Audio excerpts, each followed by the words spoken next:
Brother Rich, go ahead. Say that last part you were saying about the spirit. Powerful.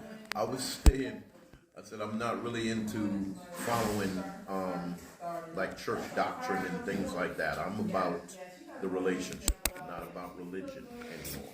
Wow. You know, to me, religion is man-made stuff.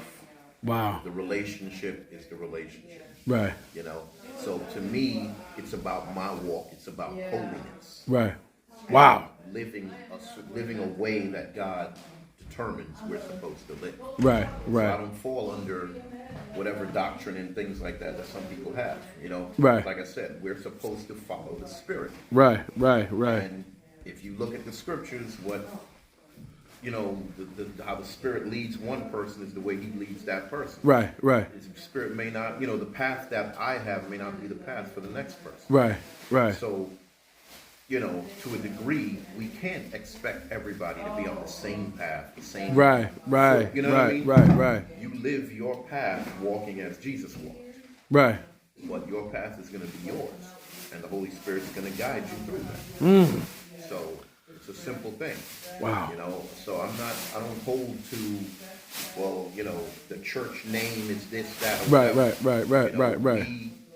We meet and we walk together because we are all, you know, in a sense, kindred spirits. We're all doing our best to walk with Christ. Right. That's it. So I don't hold anybody to necessarily the standard I may have for myself, and I don't expect anybody to hold me to their standard. Wonderful. Because, you know, Wow. what you may understand,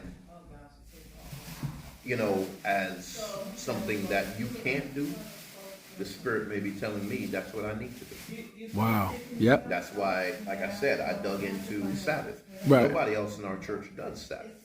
But we've been doing it for 5 years. Wow. I'm not asking permission. I'm doing Right. what I need to do according to what I understand is holiness. Right. It's that simple. Right. So, you know what I mean? I'm not going to stop and ask somebody, what do you think? Should I do this or not? I do my studies. I dig into the Bible. And True Berean. when we figure out what's what, and I bring it to the family, and I break it down to the family, and I trust them as much as they trust me, that when we find something, we're going to dig through it and see which direction it's supposed to be. Right. And when we can't find anything that speaks against it scripturally, then that's what we do. Right. So, you know, it's not really. Are you recording my husband? Yeah. Yeah, he gave me the consent. I'll turn it off if you want, Sister Yasmin. This is powerful right here. This is spirit led. So I had to. That's it. This is a reminder.